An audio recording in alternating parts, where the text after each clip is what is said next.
webinaire numérique et société. Normalement, on ne s'est pas trompé. Qui vient clore le cycle de webinaire PANA, comme on le disait. Et donc, aujourd'hui, on va plutôt parler Alors, j'ai mis ce titre, Quelle transformation sociale possible, mais c'est un titre assez peu large par rapport à tous les sujets qu'on va évoquer aujourd'hui sur 1 heure et demie. Je reviendrai sur les objectifs par la suite. On peut passer à la suite.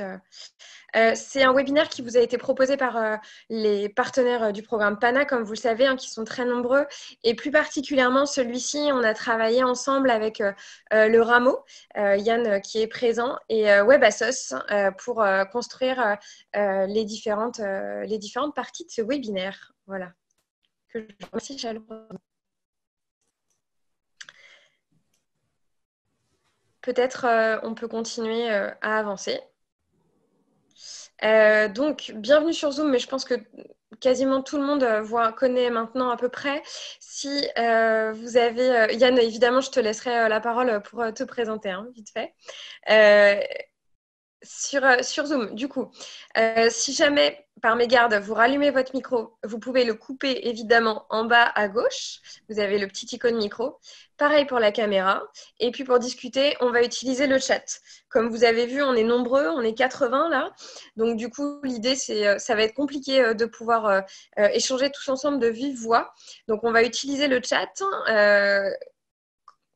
Que nous allons modérer avec Sarah. Et donc, du coup, je vais vous inviter aussi à ce que tous les échanges sur le chat ne soient maintenant consacrés que aux questions et aux remarques sur le webinaire pour qu'on puisse bien toutes les prendre.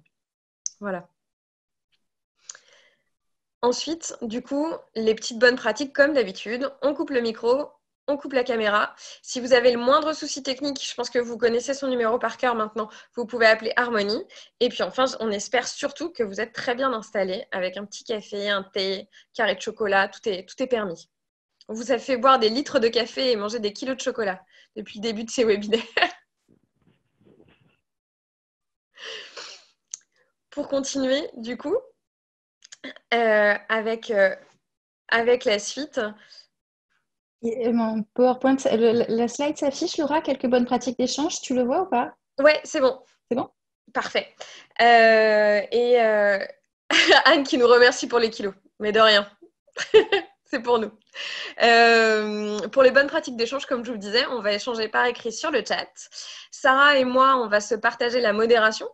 Et puis, donc moi, Laura. Et du coup, voilà, comme je vous le disais, on va l'utiliser juste pour les questions qui sont liées au webinaire.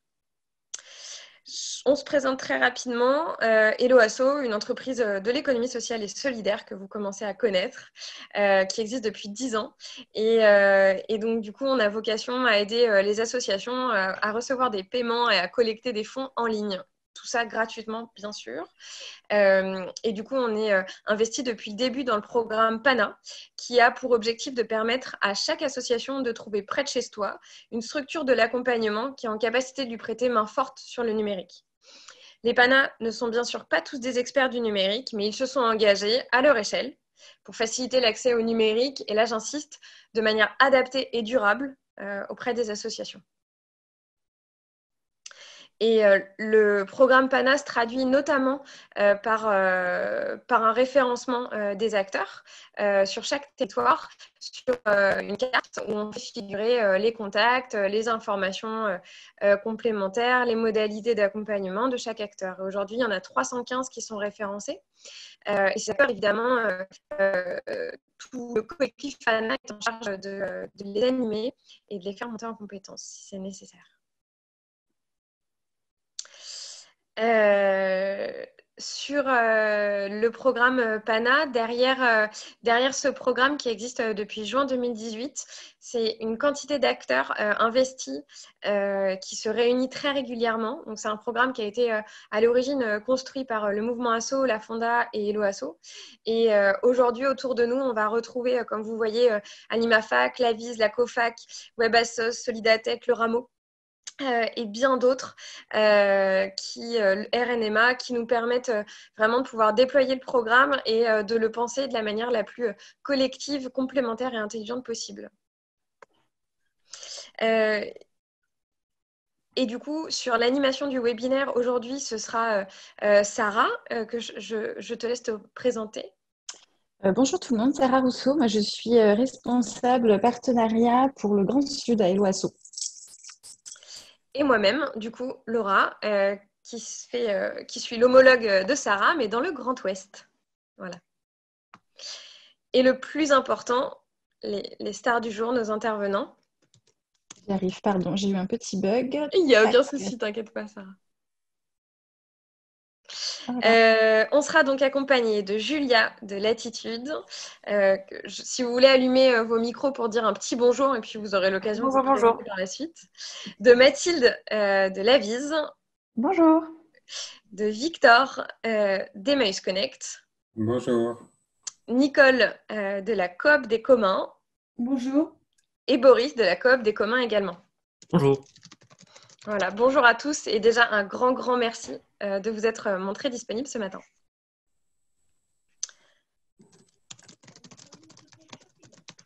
Ouais, je pense pas trop. Hein. Tac. Alors, juste un tout petit instant. Ah, il manque une petite slide qui a été mangée, je pense. Juste celle d'avant. Ah, alors attends. Comme ça. Ah oui, pardon. Hop, Là. pas de souci. Du coup, quels sujets vont être abordés aujourd'hui? Les premiers webinaires qu'on vous a proposés depuis le début, on essaie de prendre un peu de recul sur les pratiques des numériques dans le monde associatif. L'idée aujourd'hui, c'est de prendre encore plus de recul et surtout de réfléchir vraiment aux opportunités, aux impacts, aux risques potentiels que représente le numérique aujourd'hui. Et surtout de réfléchir en termes de transformation sociale, quelles sont les transformations qui sont induites ou pas par le numérique au sein de l'économie sociale et solidaire, pour l'économie sociale et solidaire. Et puis avec, donc ça, ce sera nos 3 premiers intervenants de Latitude, Lavise et Emmaüs Connect qui pourront intervenir là-dessus. Et dans un second temps, la coop des communs prendra la parole pour cette fois-ci nous proposer vraiment une vision plus large encore de l'impact du numérique et de son lien avec l'économie sociale et solidaire. Voilà. Donc 2 parties sur ce webinaire qui durera donc comme prévu jusqu'à 12h30. Et sans plus attendre, sur cette brève introduction, je vais tout de suite donner la parole à nos intervenants pour qu'ils puissent avoir 3 minutes chacun pour présenter et pitcher leur structure. Et puis ensuite, on passera à une série de 3 questions qui permettront d'éclairer ce titre qui se veut un petit peu racoleur, qui est Transformation sociale et numérique, mirage ou miracle. Donc voilà, on va essayer d'y répondre. Nos intervenants auront cette difficile tâche de pouvoir y répondre et probablement qu'on en ressortira avec encore plus de questions. Mais en tout cas, j'espère que vous aurez l'occasion de pouvoir... voilà, ça vous amènera de nombreuses réflexions. Alors, c'est parti. Présentation des intervenants et intervenantes. Julia, je te laisse commencer. Yes. Bonjour tout le monde. Merci du coup de nous avoir invités ce matin. Je suis ravie d'être là. Donc moi, je m'appelle Julia. Je travaille pour une association qui s'appelle Latitude. Donc qui est une asso qui a un peu plus de, presque 3 ans maintenant. Ce qu'on fait avec Latitude, c'est qu'on essaye de mettre la technologie au service de l'intérêt général. Alors, ça peut vouloir dire beaucoup de choses. Du coup, peut-être pour se positionner un peu plus précisément, en fait, on accompagne des structures d'intérêt général. Alors, on dit structure parce que ça peut être à la fois des associations, mais aussi des entreprises, enfin des scopes, toutes les formes possibles. C'est pas forcément des assos. On les accompagne dans leur connaissance, dans leur apprivoisement, on va dire, de solutions tech. Et on passe par un prisme un peu particulier qui est celui de l'enseignement supérieur. En fait, c'est une association qui a été montée par des étudiants de Centrale, donc une école d'ingénieurs, qui se sont rendus compte pendant leur formation qu'ils avaient très peu été sensibilisés aux enjeux sociaux et environnementaux. Et qu'ils avaient pourtant très envie de savoir comment mettre leurs compétences au service de projets d'intérêt général. Et donc, ils se sont dit ce serait une belle manière de faire se connecter des personnes qui sont en train de développer des compétences technologiques et des personnes qui en ont besoin. pour faire progresser des causes importantes. Et donc, voilà comment se fait le lien. En fait, on source au quotidien des projets que des structures viennent nous présenter. Alors, pour se situer un petit peu sur l'échiquier de la technologie au service de l'intérêt général, nous, on est on va dire un cran au-delà de la numérisation, la digitalisation. On va vraiment être sur l'innovation technologique propre, c'est-à-dire créer des solutions tech au service d'un projet. Donc, par exemple, une application, une plateforme, un objet connecté, faire de la gestion de données, de l'analyse de données pour servir le projet. Donc, ça va un peu au-delà des outils numériques. Et donc, du coup, on source ces idées de projets-là. Donc, vous, si vous êtes une structure et que vous avez une idée de projet, vous pouvez nous la soumettre.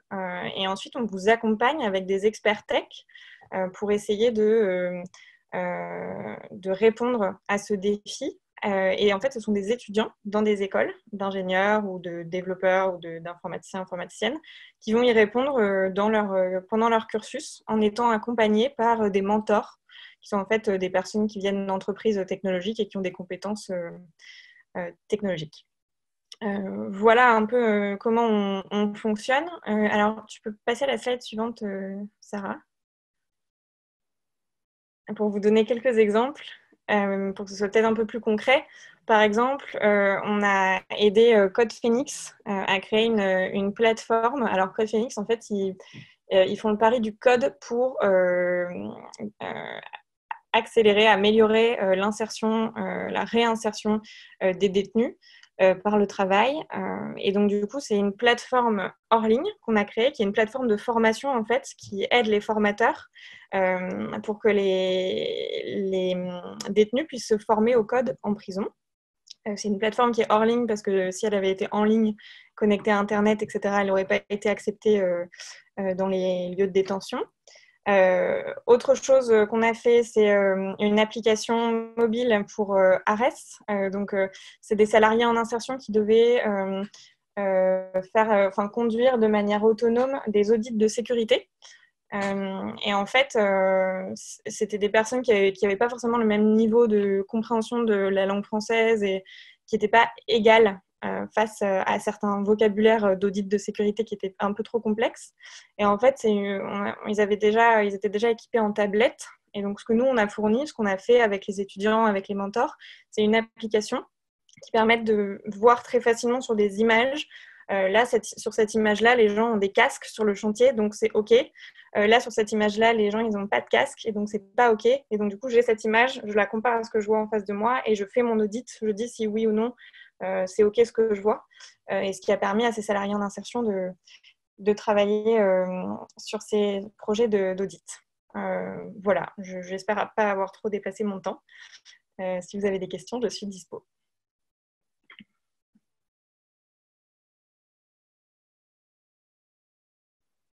Pardon, excuse-moi, il n'y a pas de questions, donc je propose de passer à l'avise. Oui, merci, Julia. Merci. Du coup, merci à Hello Asso d'avoir invité l'avise à ce webinaire. Moi, je suis Mathilde Horry, donc je travaille à l'Avise. L'Avise qui est une agence d'ingénierie pour entreprendre autrement. Plus précisément, en fait, c'est une association qui a été créée en 2002 et qui s'est donnée pour mission de développer l'économie sociale et solidaire et l'innovation sociale en France. Et comment, en accompagnant les porteurs de projets, mais aussi en contribuant à structurer, faciliter la structuration d'un écosystème qui permette et qui favorise le développement de l'économie sociale et solidaire. Du coup, pour cela, l'Avise intervient à chaque étape de la vie d'une structure de l'ESS. Donc là aussi, nous, on va parler de structure de l'ESS parce que c'est majoritairement des associations, mais aussi tout ce qui est SCOP, SIC, entreprise ESUS. Et du coup, de l'émergence, de l'émergence de l'idée, de l'émergence du projet, à la création de la structure, la consolidation de la structure, et jusqu'à parfois sa duplication sur d'autres territoires, la duplication du projet ou de la structure sur d'autres territoires, et jusqu'à l'évaluation de son impact social pour pouvoir justement valoriser les impacts de l'économie sociale et solidaire et des projets qui y sont liés sur les territoires. Et du coup, comment on fait tout cela? On le fait à la fois en produisant des outils. Donc, Avis.org, c'est notamment un centre de ressources destiné aux personnes qui sont sensibles et qui souhaitent s'outiller, se documenter sur l'économie sociale et solidaire, puisqu'on a un grand nombre de ressources accessibles via cette plateforme. On le fait également en animant des communautés d'acteurs des territoires. Donc là, par exemple, on anime une communauté qui s'appelle la communauté émergence, qui rassemble les incubateurs, les pépinières, l'ensemble des acteurs qui sont dans les différents territoires, qui accueillent des porteurs de projets pour les accompagner à structurer et se lancer dans leur activité. Et on le fait également en construisant des programmes d'accompagnement dédiés. Donc là, ça va être un petit peu selon les thématiques. On a travaillé, par exemple, justement sur le changement d'échelle pour accompagner les structures à se dupliquer ailleurs. Mais on a aussi fait tout un programme autour des garages solidaires, par exemple. Et moi, je travaille plus spécifiquement sur un programme qui s'appelle le DLA, que vous connaissez peut-être, donc le dispositif local d'accompagnement, qui est un dispositif qui s'adresse aux structures employeuses de l'économie sociale et solidaire et qui leur permet notamment de pouvoir consolider et développer leur emploi en travaillant sur leurs projets associatifs, sur leur stratégie, sur leur modèle économique. Et donc, c'est un dispositif qui est accessible gratuitement et partout en France. Et qui est mis en œuvre du coup par des structures porteuses présentes partout en France. Et nous, à l'Avis, nous, à Paris, on est une équipe d'une trentaine et on travaille justement avec l'ensemble de ces acteurs qui sont engagés dans le développement de l'ESS, donc à la fois les pouvoirs publics, les acteurs de l'accompagnement, les réseaux, les organisations qui sont engagées dans une démarche de la sorte. Et par rapport du coup au numérique, on est membre justement du comité de pilotage PANA, point d'appui au numérique associatif, à la fois pour faire le lien justement avec le dispositif local d'accompagnement, puisqu'il y a un fort enjeu à pouvoir accompagner les associations, les structures de l'ESS dans leur transition numérique, mais aussi pour faire le lien, justement, on va en parler ce matin, entre tout ce qui est numérique et innovation sociale pour pouvoir accompagner les transformations numériques qui peuvent avoir lieu et initier des innovations sociales en ce sens. Voilà pour la vie. Merci Mathilde. Et Victor, je te laisse boucler ce tour de présentation avec Emmaüs Connect, du coup, avant de vous poser les 3 questions de la matinée. Bien, merci beaucoup, merci à Hello et à tout le monde pour votre présence. Je m'appelle Victor Estienne, je suis responsable national des opérations. Je pilote les différentes antennes que nous avons en France. On est une association, Emmaüs Connect, qui fait partie du mouvement Emmaüs, qui a été créé en 2013 pour accompagner la dématérialisation de la société et la numérisation, et notamment pour accompagner les personnes les plus précaires dans leur prise en main du numérique. Actuellement, on a à la fin 2019 accompagné 46 000 personnes qui nous sont orientées par plus de 3 000 structures qui nous ont prescrit à un moment donné une personne. Chez Emmaüs Connect, on n'a pas de public en propre. On dépend du public de structures, comme beaucoup de structures sociales du monde associatif, puisque les personnes sont accompagnées dans un centre social, par le secours populaire, etc. Ces structures vont repérer une problématique sur le numérique et vont les orienter vers Emmaüs Connect pour qu'on propose un accompagnement. Donc, on a vraiment ce lien avec les structures d'un territoire pour que déjà on accompagne principalement des personnes en situation de précarité qui vont cumuler précarité sociale et numérique, et pour vraiment faire en sorte que le numérique, qui est à la fois un levier incroyable d'insertion, ne soit pas un frein supplémentaire pour les publics qui sont en difficulté économique, sociale, de langue, etc. Est-ce que tu peux passer à la slide d'après? Oui. Hop là, je galère un petit peu ce matin, mais là, c'est bon normalement. Donc les personnes, quand elles viennent chez nous, Parfait. l'idée est de pouvoir leur proposer un accompagnement à 360 degrés sur le numérique et qu'elles puissent derrière avoir un bagage numérique minimum. Donc on va déjà faire un diagnostic social et numérique avec ces personnes pour comprendre quels sont leurs besoins, quel est leur niveau, comment elles ont accès au numérique. Et après, on va leur proposer deux grandes actions. D'abord, d'agir sur la question de l'usage, la compétence, l'utilisation des outils avec des ateliers d'initiation sur ordinateur, des ateliers d'initiation sur tablette ou sur smartphone. Donc là, c'est pour que ces personnes aient les compétences minimum. Et derrière, on va les accompagner sur des permanences connectées où là, les personnes viennent avec un besoin. Je veux aller sur Skype, je veux me connecter à mon compte sur la CPAM, je veux utiliser une application de la SNCF pour acheter mon billet de train en ligne. On va vraiment répondre à leurs besoins pour que le numérique, ils en aient une utilisation concrète dans leur quotidien. Et on va également les accompagner sur toute la question de l'accès, à la fois sur la connexion, donc pour toutes les personnes qui ne sont pas bancarisées et qui n'ont pas de solution de connexion classique avec un forfait chez un opérateur, on va leur proposer des recharges prépayées à tarif solidaire. Et pour toutes les autres qui ont la possibilité d'avoir un forfait, et donc souvent qui ont un compte courant, on va leur proposer plutôt de les accompagner sur du conseil, de la médiation pour trouver l'offre la plus adaptée, peut-être une offre en ligne, qui sont souvent moins chères que d'aller chez Orange en boutique, surtout des offres avec pas de possibilité de hors forfait, pas d'engagement pour éviter d'avoir des frais trop importants et notamment des dettes. Et on va également les accompagner dans leur litige avec leurs opérateurs, leur compréhension des factures, etc. On va également essayer au maximum de pouvoir leur proposer du matériel, ordinateur, smartphone, téléphone basique, à tarif solidaire pour qu'ils puissent être équipés comme tout le monde. Donc ça, c'est notre accompagnement, on va dire, classique dans les 13 points d'accueil qu'on a aujourd'hui en France.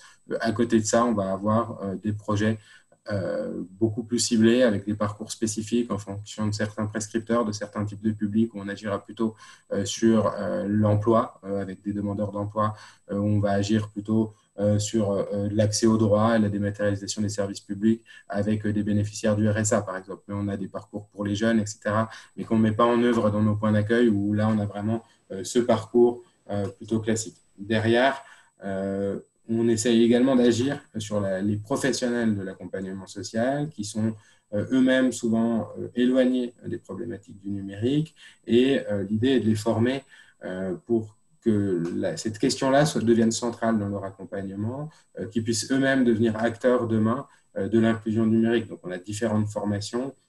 Donc, on a formé 1900 professionnels l'année dernière autour notamment de qu'est-ce que l'impact du numérique dans mon quotidien, comprendre et diagnostiquer la précarité numérique et derrière, comment moi je peux, avec quel outil, quel matériel, comment je peux me lancer pour mettre en place des formations et internaliser une offre d'inclusion numérique auprès des personnes les plus précaires.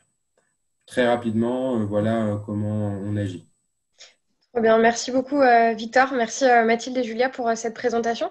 Donc, comme vous pouvez le voir, ce matin, on a proposé un panel d'acteurs à la fois complémentaires et qui agissent sur des enjeux qui se recoupent, d'intervenir sur la question des innovations sociales, de la transformation sociale et du numérique.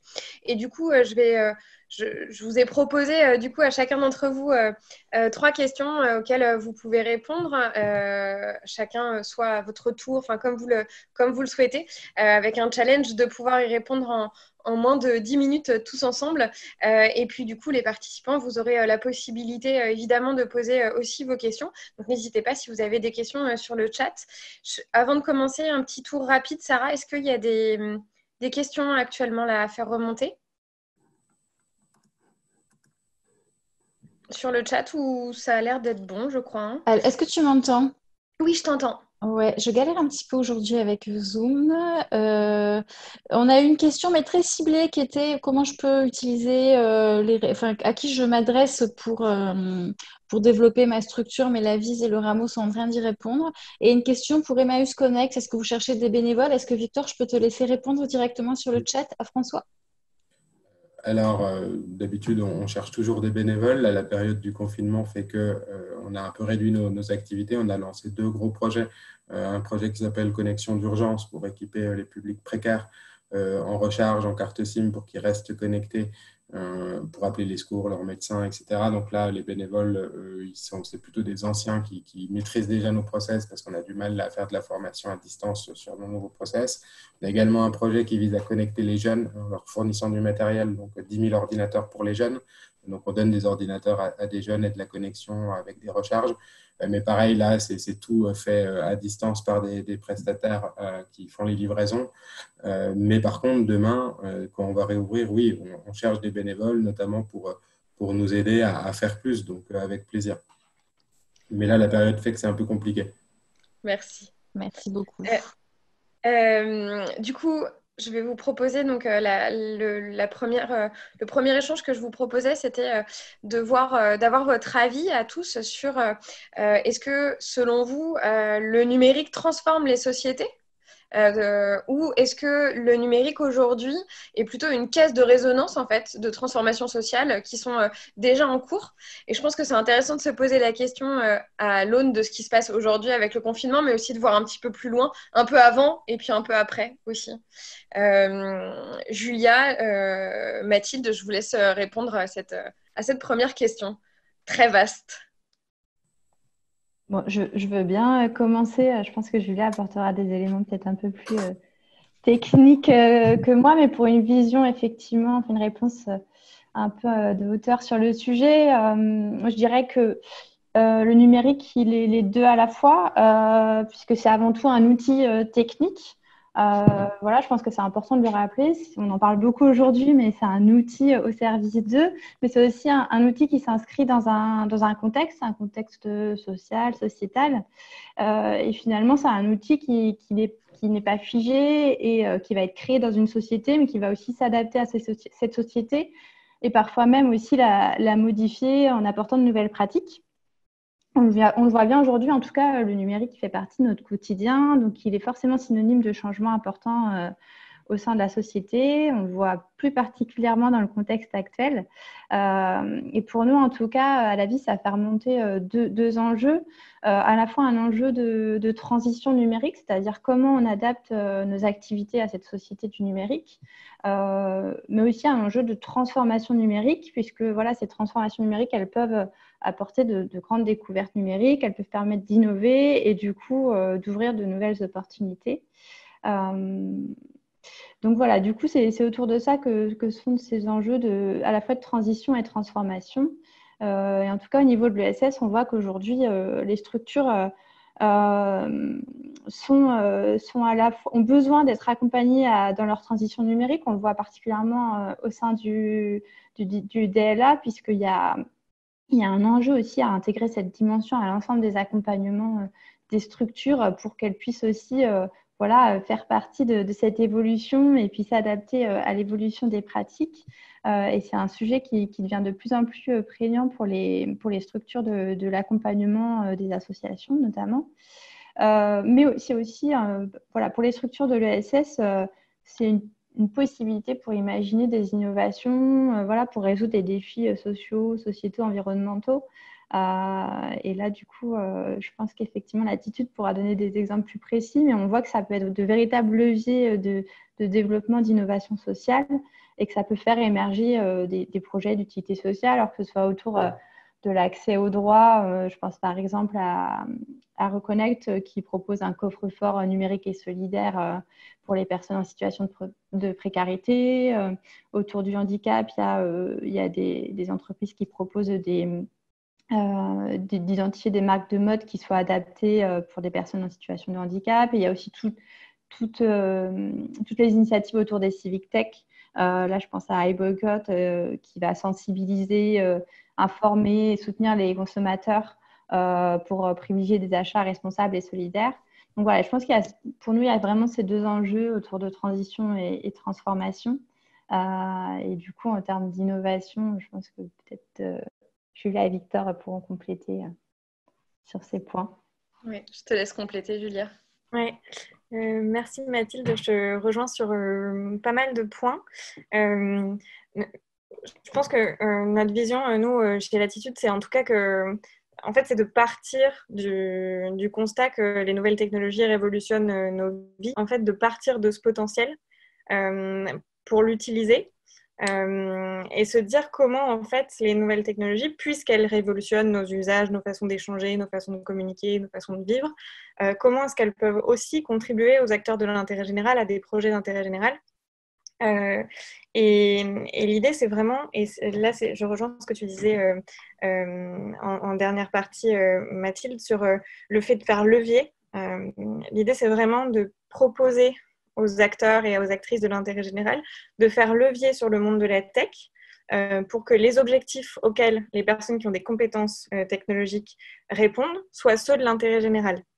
On l'a beaucoup vu là, par exemple, pendant le Covid, les actions des acteurs de l'intérêt général, les besoins qui ont été émis, les besoins en bénévoles, les besoins en plateforme, etc., ont permis de repenser certaines techs, ont permis de mettre la tech au service d'eux. Voilà, ont permis à la tech de se réinventer, en fait, pour être au service du bien commun. Il y a eu énormément de projets plutôt dans le secteur médical et de la santé.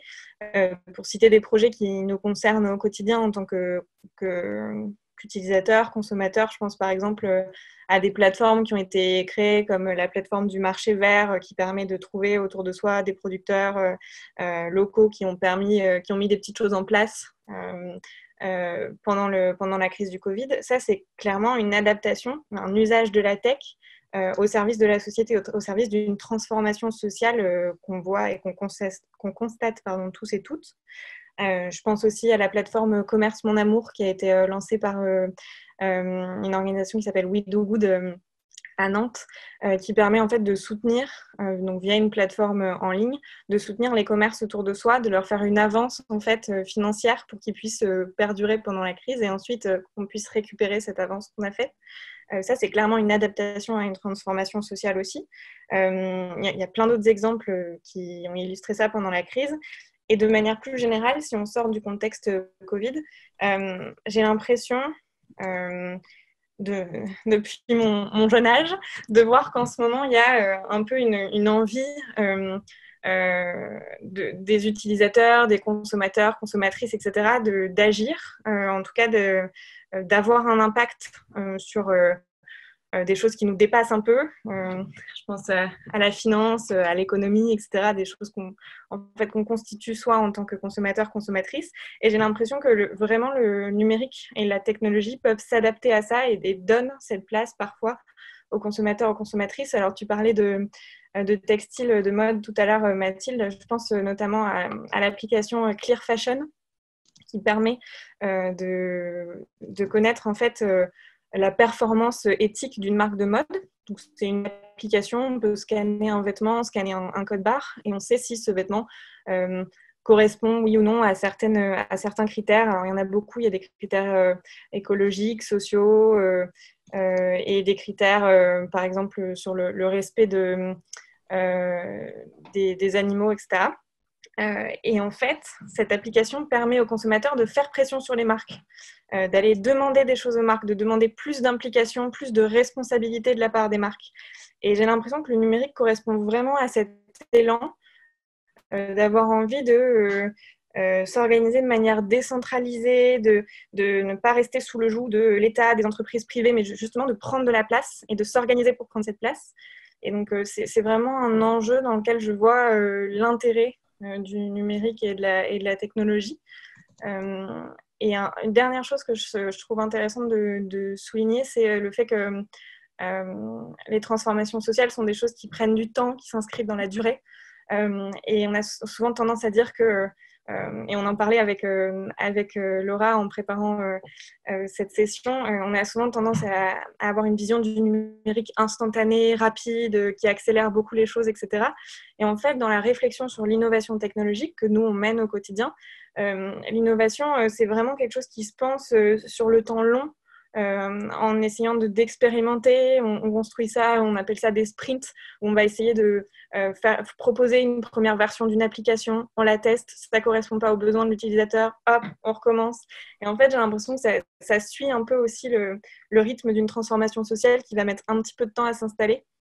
On peut suivre ça aussi avec l'innovation. Je vois ce parallèle, en tout cas, à souligner. Merci beaucoup, Julia. Je vais juste prendre, sauf Victor, est-ce que tu voulais apporter un petit éclairage? Sinon, je vais prendre des questions dans le chat. Je veux bien apporter aussi, nous, notre vision. Certes, le numérique transforme nos sociétés et est un formidable levier d'innovation et de transformation. Aujourd'hui, il ne faut pas oublier qu'il est à destination des classes supérieures, des personnes qui sont en compétence, qui ont un certain accès. En France, les dernières études montrent que 38% des Français disent manquer d'une compétence de base. Donc, dans les compétences de base, on va retrouver la recherche d'informations, la communication, la résolution de problèmes ou l'utilisation d'un logiciel. Il ne faut pas oublier que l'Observatoire des droits à Grenoble met en avant une augmentation du non-recours dans l'accès aux droits depuis le début de la dématérialisation. Donc aujourd'hui, pour les personnes les plus précaires qui vont déjà souffrir d'un certain nombre d'exclusions, le numérique est plutôt un accélérateur d'exclusion qu'un facteur d'innovation et d'insertion. Il faut faire attention. Dans l'innovation, elle peut aller trop vite et ne pas prendre en compte les difficultés des personnes qui vont pas pouvoir le prendre en main. Typiquement, la plateforme Reconnect est une super plateforme. Moi, je les ai fait intervenir. Mais aujourd'hui, c'est plus un outil de demain qu'un outil concret d'utilisation pour une personne. C'est plutôt un outil pour une structure. Le besoin aujourd'hui, il est, et j'en finirai là-dessus, parce que moi, je ne travaille pas sur la transformation de société, mais c'est que le défenseur des droits nous rappelait que dans le cadre de la dématérialisation, et notamment des services publics, il était important que les économies qui allaient être faites soient orientées vers l'accompagnement des publics les plus fragiles. Et donc, il faut faire attention à une transformation trop rapide d'une société. Ça prend du temps, la transformation sociale. Ça doit être accompagné. Et le numérique ne peut pas être une réponse à tout. On ne peut pas à chaque fois se dire on va créer une plateforme pour apporter une réponse à cette problématique, dématérialiser tel service, ça nous permettra d'accélérer telle problématique sur une ville, sur la ville intelligente, etc. Aujourd'hui, il y a des dizaines, des milliers de plateformes qui voient le jour de participation citoyenne, d'accès aux droits, etc. Leur utilisation, elle est encore très limitée par un certain nombre d'usagers. Merci Victor pour cet éclairage aussi qui permet de nuancer les propos. Julia, ouais, tu veux répondre? Ouais, alors juste 30 secondes. Ouais, ça marche. Le droit de réponse. C'est super intéressant ce que tu partages, Victor. Je vois juste deux petites choses juste pour compléter, alimenter le débat. Je pense par exemple à l'application d'entourage qui permet en fait à des personnes qui sont équipées de smartphones de voir autour de soi quelles actions on peut faire pour aider des personnes sans abri. Et donc ça s'adresse aux personnes qui sont habitantes, qui sont avec ou sans abri dans un voisinage et qui ont accès à un téléphone et qui peuvent aller aider, se réunir pour aller aider d'autres personnes. Et d'ailleurs, je discutais avec Marine d'Entourage à Lyon la dernière fois qui me disait qu'en fait 70% des personnes sans abri sont équipées d'un smartphone, ce qui est un peu contraire à ce qu'on pense en général. Et je vois une deuxième chose importante effectivement à préciser dans ce que tu disais, Victor, c'est que en tout cas nous chez Latitude, on n'est vraiment pas pour le solutionnisme. Il y a des tas de fois où des personnes viennent nous voir avec un projet tech et la réponse qu'on va leur donner, c'est pas un projet tech dont vous avez besoin. Vous avez besoin de mieux vous organiser sur telle chose, de réfléchir à comment faire ça. Et évidemment, il y a plein de cas, et tant mieux, où on n'a effectivement pas besoin d'une plateforme et on va passer par autre chose. Et le but n'est pas de faire de la tech pour la tech, mais de savoir quand on utilise la tech, comment est-ce qu'on peut la mettre au service de l'intérêt général, en tout cas pour nous. Merci Julia. Sarah, est-ce que tu as 2 minutes pour faire remonter des réactions du chat et puis ensuite on passera. Alors du coup, les premières réactions étaient plutôt, on en a eu 2, donc je ne sais pas si elles sont représentatives, vous êtes une centaine connectés, mais qui étaient plutôt sur oui, le numérique comme transformation sociale, mais attention aux inégalités. Donc Victor, tu as apporté cet éclairage-là. Et alors, vu qu'il y a eu Hop, je dois remonter. Il y avait deux questions-réactions qui étaient autour de la multiplication des plateformes et des initiatives. Et la question de est-ce que le numérique ne risque pas de se faire au détriment de l'engagement concret et collectif sur les territoires? Je pense qu'on a partiellement répondu à ces questions-là, ou peut-être que les prochaines questions pourront le faire. Ok. Parfait. Et il y avait une petite question du coup de Yann que je vous propose de traiter peut-être en conclusion des 3 questions et qui permettra d'apporter un point assez concret sur 2-3 bonnes pratiques qui permettent un usage raisonné, accessible du numérique. Pour comment dire, être peut-être pour continuer très rapidement, je vous propose peut-être la seconde question à laquelle on avait pensé collectivement et je vous propose d'y répondre vraiment en 30 secondes, à savoir, selon vous, quelle est la transformation sociale la plus importante, de votre regard, qui a été apportée par le numérique. Et je vous donne 30 secondes chacun pour y répondre. Moi, je pense directement au travail. Pour moi, c'est ce qui a été le plus transformé. En fait, quand j'ai lu cette question, j'ai pensé à mon papa qui était graphiste. Il fut un temps, qui avait appris son métier de graphiste. Et son métier a été complètement révolutionné par les outils numériques. Et en fait, il a pu jeter à la poubelle pratiquement tout ce qu'il avait appris pour réapprendre un nouveau métier. C'était extrêmement difficile au bout de 20 ans de carrière. Et du coup, moi, c'est ça que ça m'inspire. J'ai l'impression que le numérique, l'innovation technologique révolutionne vraiment le travail, le sens du travail, les compétences, nos usages, nos façons d'échanger, de communiquer ensemble. Voilà. En 30 secondes, c'est ce que je dirais. Mathilde? Pour moi, le numérique, la transformation la plus importante, ça va être au niveau de, je dirais, à la fois de la fluidification des échanges et aussi de l'accès à l'information. Enfin, sur l'accès à l'information, ça me semble assez évident, mais voilà, on voit bien qu'aujourd'hui, l'information, la connaissance est vraiment, à travers le numérique, disponible à tous. Alors, à nuancer, effectivement, on y reviendra, je pense, en parlant des limites avec la dernière question. Mais voilà, on voit que dans les secteurs de l'éducation, de la formation, on a un accès aujourd'hui qui est assez important avec les plateformes de MOOC qui proposent des catalogues de formation accessibles partout. Et en même temps, pour moi, c'est aussi une transformation importante sur les échanges, sur le fait que ça facilite les échanges. Et justement, ça peut avoir, à mon sens, vraiment un effet justement positif, puisque ça permet aussi quand même d'élargir parfois son cercle de relations avec d'autres personnes. En participant à des activités à distance, comme c'est le cas aujourd'hui, par exemple, ça nous permet de participer à une certaine forme de communauté. Et il y a des exemples qui le montrent. Ça permet de tisser des liens entre des personnes qui, sans le numérique, ne serait pas fait si facilement. Donc voilà, on pense à un entourage, effectivement.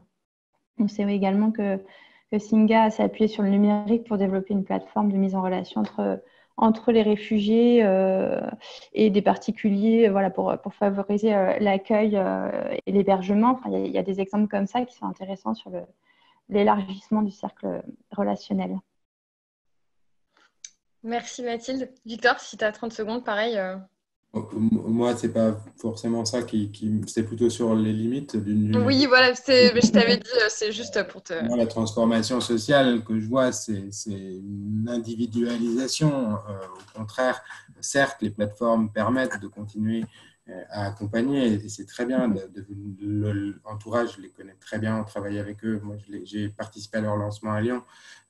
Mais d'une certaine manière, c'est aussi une rupture. Et si leur offre elle est pertinente, c'est qu'il y a une rupture à un moment donné de ce qui étaient les réseaux de solidarité, les réseaux de liens qui existaient auparavant. Donc, moi, je trouve que c'est très bien qu'il y ait ce genre d'initiative. Il faut toujours le remettre en parallèle avec les réseaux qui existaient auparavant. Et le problème, c'est qu'on ne doit pas faire disparaître les uns pour en avoir de nouveaux. Et c'est comment on fait cohabiter le numérique avec l'existant et avec ce qui fonctionnait et de ne pas tout remettre en question par le numérique et plutôt d'arriver à avoir un accompagnement sur un territoire qui soit à la fois dématérialisé et à la fois physique. Et moi, je pense que c'est ça la vraie transformation. C'est une espèce d'individualisation et de se reposer tout le temps sur le numérique et d'en oublier ce qui pouvait fonctionner auparavant et qui, pour moi, est un vrai danger. Merci beaucoup, Victor. Et peut-être, plutôt que de prendre les questions, comme tu as entamé le lien vers la suite, je propose peut-être la dernière réflexion que je voulais vous proposer, à savoir la question des limites. Et du coup, est-ce qu'on peut vraiment dire que le numérique apporte des avancées sociales et quelles en sont les limites, en fait, quelles sont les limites du numérique sur ce champ-là? Et du coup, Victor, je te laisse peut-être continuer de dérouler ta réflexion sur le sujet. Et évidemment, on prendra les questions après. Le numérique, aujourd'hui, il a été dématérialisé. Enfin, le virage du tout numérique, c'est le début des années 2000. C'est le discours de Jacques Chirac sur la rupture digitale, je ne sais plus. Enfin, et pendant 15 ans, on a des politiques publiques qui ont mis en place une dématérialisation, qui ont pensé une dématérialisation sur des logiques d'économie, qui ont souvent été précédées par le monde de l'entreprise. Moi, je ne suis pas là pour aller contre la dématérialisation. La dématérialisation, et on l'a vu, c'est un virage de société. Moi, ce qui me pose problème, c'est quel accompagnement et comment on prend en considération les personnes et on garantisse un accès équitable à la fois aux grandes entreprises.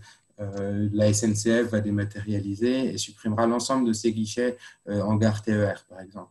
Comment garantir un accès à ce service pour l'ensemble des personnes souhaitant l'utiliser. Les grandes banques vont dématérialiser et on aura accès uniquement en ligne à son relevé bancaire. L'administration en général dématérialise et l'accès au droit est affiché en 2022 avec 0 papier. Moi, la question, elle est surtout de se dire comment on garantit que ce virage de société soit accompagné à la fois par des politiques publiques nationales, à la fois par des associations, à la fois par des territoires, dans la mise en relation entre les acteurs. Pour moi, la question, elle va vraiment être de travailler l'accompagnement à la prise en main d'un outil pour garantir un accès, un usage à l'ensemble des plateformes, à l'ensemble de ce virage de société. Et pas que ça profite à ceux qui en ont déjà l'usage. Il est apparu dans les classes supérieures, par le monde professionnel dans les années 90. Il a intégré les foyers de ces mêmes familles. Aujourd'hui, et on le voit notamment dans la crise du Covid, les jeunes de milieux défavorisés sont plus à même d'être en rupture pédagogique parce qu'ils n'ont pas accès au numérique. Ça met en évidence un fait. En réalité, ces jeunes, ils n'étaient pas dans les mêmes situations d'égalité avant que les autres enfants. Ils n'avaient pas d'ordinateur à la maison et donc ils n'avaient pas les mêmes solutions. Demain, on va dématérialiser l'ensemble de l'e-administration, demander son RSA, demander son chômage, accéder à la CAF, à des remboursements de santé. Comment on fait pour garantir que les plus précaires qui sont à même d'utiliser ces services, on puisse leur garantir d'accéder correctement à leurs droits et qu'il n'y ait pas de rupture de droits. Moi, ce qui me fait peur, c'est que là, actuellement, dans cette période, on a plutôt une accélération des phénomènes d'exclusion, parce qu'une personne qui va perdre son emploi, si elle ne maîtrise pas le numérique, elle ne pourra pas aller s'actualiser sur Pôle emploi, elle ne pourra pas aller bénéficier d'aide de la CAF, elle ne pourra pas retrouver un emploi, parce qu'aujourd'hui, trouver un emploi sans maîtriser les compétences numériques de base, c'est pratiquement impossible. Si on n'a pas une adresse mail, on ne peut pas trouver, on peut pas envoyer une candidature, on ne peut pas identifier les offres d'emploi. Donc, comment je me réinsère professionnellement sans la maîtrise des compétences de base? Et je ne parle pas de devenir développeur web ou codeur, mais juste de pouvoir utiliser une adresse mail, identifier les offres d'emploi et derrière postuler. Et donc, pour moi, les limites du numérique aujourd'hui, elles se posent là quand on voit qu'entre 8 et 15% des jeunes sont en rupture pédagogique parce qu'ils n'ont pas d'ordinateur à la maison. C'est cette question-là qui, pour moi, elle est vraiment centrale. la dématérialisation, elle va accélérer pour 50% des Français et c'est beaucoup plus facile. Moi, je peux me connecter très facilement à la CAF pour demander mes APL si j'en ai besoin. Par contre, c'est pour tous les autres que ça pose problème et qui vont cumuler des difficultés sociales, des difficultés économiques, des difficultés liées à la langue, etc. et sur qui ça va peser. Et donc, comment on garantit que le numérique, on puisse vraiment en faire une chance pour tous et pas uniquement pour des privilégiés. Pour moi, elle est là la limite du numérique aujourd'hui. Et dans le mouvement Emmaüs, c'est vraiment une question qui se pose et dans l'ensemble des structures du monde associatif, de l'action sociale qui accompagnent les plus précaires. Merci beaucoup, Victor, pour ce retour. Je ne sais pas si Julia ou Mathilde, vous avez envie d'ajouter des éléments. Sinon, dans le chat, il y a des choses très intéressantes qui se passent aussi. Donc, non, bah, simplement, effectivement, rejoindre Victor sur les limites du numérique et notamment de la fracture numérique qui existe et qui, effectivement, en ce moment peut s'accentuer. Et du coup, voilà, peut-être juste compléter en disant que c'est peut-être un des défis aussi à relever aujourd'hui pour toutes les structures de l'économie sociale et solidaire, c'est de pouvoir faire un bon usage du numérique, un usage modéré et qui réponde réellement à des besoins. Et effectivement, parce qu'il y a aussi des limites qui se présentent dans les usages et on en parlera après, mais aussi dans tout ce qui est accès aux données. Donc voilà, je voulais juste rejoindre aussi et nuancer les propos des premières questions. Très bien, merci. Oui, j'en vois plein d'autres à ajouter aussi. Je rejoins effectivement Victor et Mathilde sur les premières limites qui ont été évoquées, qui sont d'énormes limites. Je pense aussi aux limites environnementales. Je pense à l'éco-conception des outils qui est absolument nécessaire aujourd'hui, à tout ce qui est low-tech, justement pour essayer de diminuer un peu l'engouement créé autour de l'innovation technologique. Je pense aussi au manque de diversité dans les métiers de la tech. Moi, je suis arrivée dans ce domaine il n'y a pas très très longtemps et je me suis retrouvée à parler qu'avec des jeunes hommes blancs. C'était un petit peu difficile, sachant que je venais du monde de l'insertion, où c'est un peu différent. Donc, je pense qu'il y a énormément de choses à faire là-dessus parce que les algorithmes aujourd'hui sont biaisés parce que les gens qui les créent sont biaisés eux-mêmes. Donc voilà, il y a énormément de limites. On pourrait en parler pendant des heures. Oui, en effet. Merci. Alors, il y a énormément de remarques sur le chat qui sont tous hyper intéressantes. Je vous invite vraiment à aller voir ce qui s'y passe. Difficile de faire le choix entre tout ce qui pourrait être précisé. Peut-être juste pour faire une synthèse, je m'excuse si je ne peux pas prendre toutes les questions. Frédéric, qui est intervenu 2 fois et qui disait d'abord, dans un premier temps, c'est vrai qu'il y a une multiplication des plateformes. Donc, est-ce que ce n'est pas aussi un danger aujourd'hui de voir toutes les plateformes se multiplier et donc du coup risquer de rendre un peu diffus l'action et qui ajoute dans une deuxième remarque de se dire est-ce que le numérique pourrait exister sans les liens sociaux et ne doit-on pas considérer le numérique comme un prolongement des liens physiques et en effet, comme tu soulignais, Julia, Victor et Mathilde, de ne pas oublier que la base des outils est d'être au service de l'humanité dans le respect de son environnement et de sa vie. Et en effet, avec toutes les limites que ça induit derrière, il y a eu aussi beaucoup de remarques sur la question de la ruralité et du coup de l'accès à Internet en milieu rural et également de l'accès pour les seniors, qu'ils soient précaires ou non, du fait de pouvoir... il y a pas mal de remarques là-dessus, de dire que c'est plus compliqué aussi de travailler avec les seniors sur Internet, car là, Marie-Laure qui partageait un témoignage d'une association disait qu'il y avait seulement la moitié des adhérents qui étaient connectés. Donc en effet, c'est pas forcément toujours très évident. Je voudrais juste synthétiser un petit peu ce qu'on s'est dit là et peut-être donner des pistes. Mais alors, je vais vous donner vraiment 2 minutes parce on est un tout petit peu en retard sur le timing et je voudrais laisser toute la parole nécessaire à la coop des communs. Peut-être pour faire une synthèse de ce qu'on s'est dit et des bonnes pratiques, une question de Yann qui avait été évoquée, à savoir finalement si vous aviez un conseil peut-être à donner sur les associations auprès des assos en fait et des acteurs de l'ESS pour avoir une pratique raisonnée et durable du numérique. Un usage raisonné, qu'est-ce que ce serait en fait? Et je parle à la fois numérique, mais plutôt usage tech aussi, quoi. Donc, quelle serait, si vous avez une bonne pratique à partager chacun, ou chacune peut-être, voilà. Mais vraiment en 30 secondes. Ensuite, je passe la main à la coop des communs. Moi, je dirais se poser des questions. Je pense que c'est la meilleure attitude à adopter. Toujours se poser la question de... je pense que ça colle à plein de sujets. Se poser la question de est-ce que j'ai besoin de cet outil? À quel usage répond cet outil? Comment je peux former mes équipes là-dessus? Où vont mes données? Qui collecte mes données? Qui a la main sur l'outil que j'utilise? Pourquoi est-ce que cet outil est gratuit? Voilà, moi je pense que si on se questionne constamment sur les outils qu'on utilise, on finit par être encore plus curieux et donc à être exigeant avec les outils numériques qu'on utilise et donc à avoir de meilleurs outils plus adaptés, moins nombreux, plus respectueux de l'environnement. Voilà. Merci Julia. Mathilde?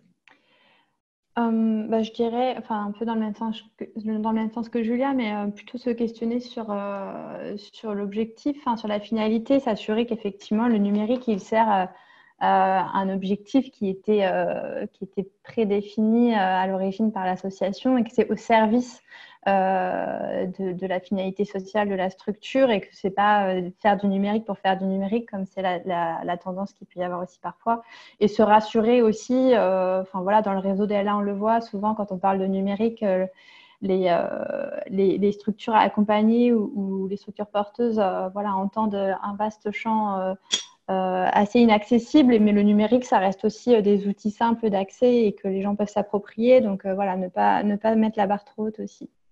Voilà. Merci Mathilde. Moi, une bonne pratique, c'est qu'il existe énormément de solutions, d'associations sur les territoires qui travaillent à l'accompagnement des publics, et Emmaüs Connect est l'une d'elles, mais globalement, il y a un vrai tissu associatif et de faire confiance à la société civile, aux bénévoles, aux citoyens, pour accompagner, penser l'accompagnement sur des compétences de base pour que tout le monde ait un niveau qui soit le même. Moi, je vais vous mettre là l'adresse d'une plateforme qui a été créée par une de nos associations sœurs, qui permet à n'importe quelle structure demain de proposer un accompagnement sur les compétences de base du numérique, qui est utilisé aujourd'hui en France par des centaines de structures. Il y a vraiment un vrai levier. Il faut mettre en avant ces solutions, il faut financer les acteurs associatifs qui accompagnent, et il faut développer un réseau, donner de la visibilité à l'inclusion numérique et à ces structures présentes.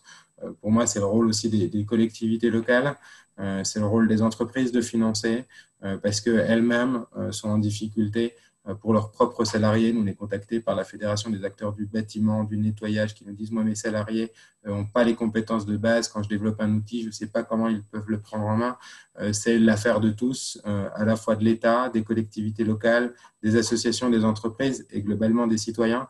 Et moi, la bonne pratique, c'est d'essayer de donner de la visibilité et d'agir tous ensemble sur un même territoire.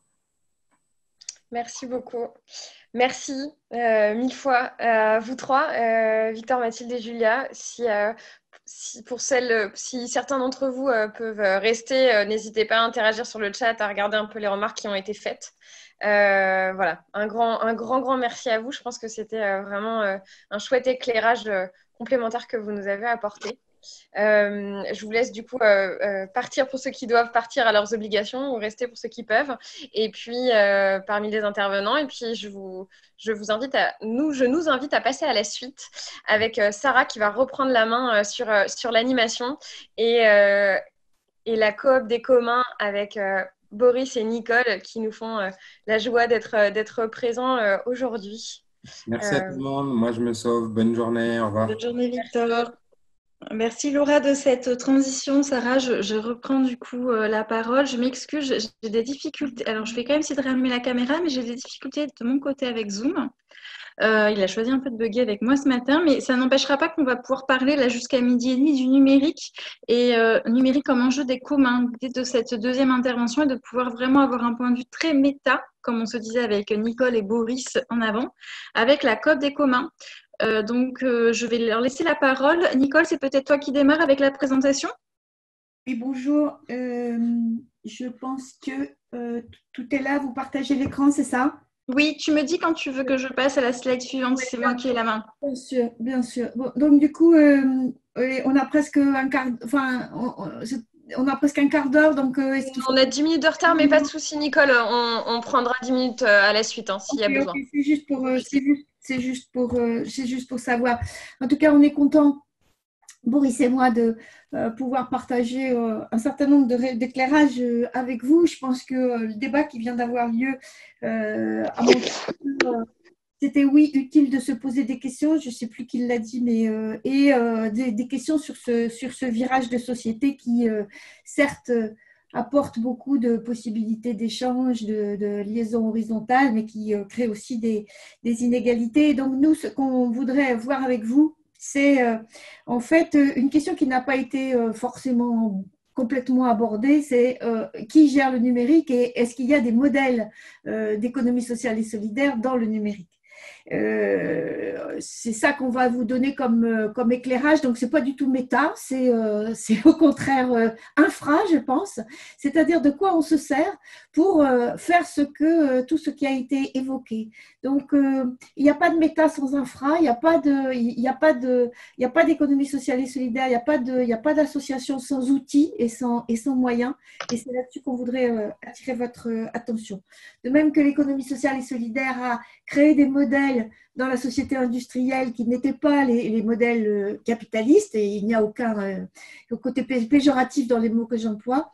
De même, l'économie sociale et solidaire doit aussi peut-être promouvoir certains modèles dans le numérique. Donc, je dis juste un mot de qui est la COP des communs. C'est une association de personnes physiques. On travaille au début de façon intuitive sur le croisement entre économie sociale et solidaire et commun. Et donc, d'ailleurs, la petite introduction qu'on voudrait faire là, ça n'est pas sur commun et numérique, c'est bien sûr économie sociale et solidaire, donc association, commun et numérique. C'est bien ce croisement-là qui nous intéresse aujourd'hui. Nous, en fait, parce que ce sont des champs qui sont des champs de pratique et des champs de recherche qui sont encore mal définis.